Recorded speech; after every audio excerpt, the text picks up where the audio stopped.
एक इंसान जिससे तुम्हारी मुलाकात किसी फेसबुक अकाउंट के थ्रू होती है, वो इंसान तुम में इंटरेस्ट दिखाता है और धीरे धीरे एक के बाद एक मैसेज करता है अपने फेसबुक अकाउंट के थ्रू।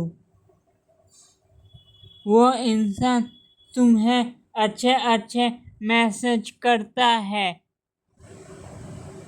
जिससे कि तुम्हें बहुत अच्छा लगता है और इन मैसेज के ज़्यादा आने से कहीं ना कहीं तुम उसके भेजे हुए स्ट्रैप में फंसते चले जाते हो। वो इंसान ऐसी ऐसी तस्वीरें आपको भेजता है जिससे कि एक प्रकार से तुम उसके नियंत्रण में होते हो।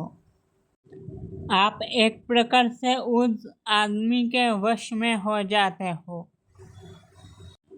और वो इंसान आपसे जो भी करने को कहता है वो आप करते चले जाते हो। आप एक प्रकार से उस आदमी के वश में हो जाते हो और वो इंसान आपसे जो भी करने को कहता है वो आप करते चले जाते हो। आपके ज़िंदगी में आए इस सडन ह्यूमन बिहेवियर चेंज को आपके घर वाले नोटिस करते हैं और वो लोग इसके बारे में आपको बताते हैं,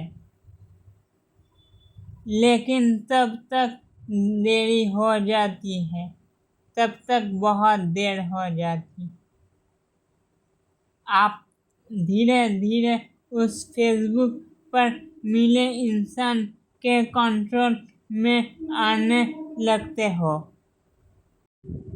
वो इंसान एक प्रकार से आपको कंट्रोल करता है। बहुत सारे मैसेजेस और उन तस्वीरों के थ्रू एक प्रकार से वो इंसान आप पर नियंत्रण हासिल कर लेता है। सबसे ज़्यादा बात उस दिन बिगड़ती है जिस दिन कि वो इंसान आपको ये मैसेज करता है कि वो इंसान आपसे मिलना चाहता है।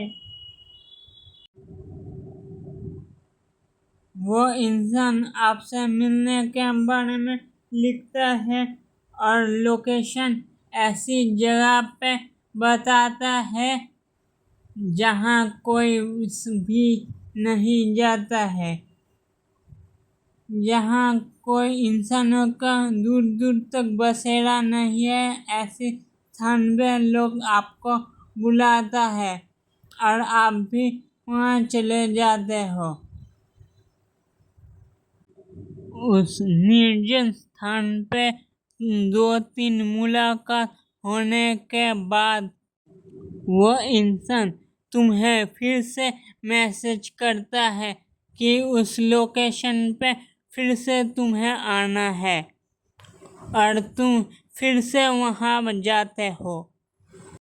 तुम फिर से उसी निर्जन स्थान पे जाते हो और तुम कुछ ऐसा नज़ारा देखते हो जिससे कि तुम डर जाते हो और ये आखिर यहाँ पर हो क्या रहा है और मैं यहाँ क्या कर रहा हूँ, ये प्रश्न तुम अपने आप से पूछते हो।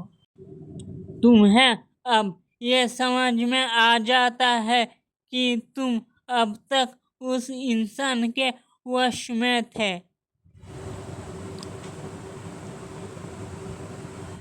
और तुम वहाँ से निकलने की कोशिश करते हो। तुम जैसे तैसे कोशिश करते हो वहाँ से निकलने की। फाइनली तुम्हें वह जगह मिल जाती है कि जहाँ से तुम निकल सकते हो। उस दिन जैसे तैसे तुम अपने घर पे पहुंच जाते हो, लेकिन इस चीज का बहुत ही बुरा प्रभाव तुम्हारे दिमाग पर पड़ता है, जिससे कि कुछ महीनों तक वह सब चीजें तुम्हारे दिमाग में चलती रहती है। और जब भी तुम रात को सोने जाते हो, बिस्तर पे सिर रखने के बाद वही सब चीजें तुम्हें याद आती है, जो चीजें तुम्हें डराती है। तुम उन सब चीजों से निकल तो आ चुके हो, लेकिन वो सब चीजें तुम्हारे दिमाग पर असर करती हैं, जिसका कि दुष्प्रभाव तुम्हारे जिंदगी में भी पड़ता है, और ये बात तुम समझ जाते हो।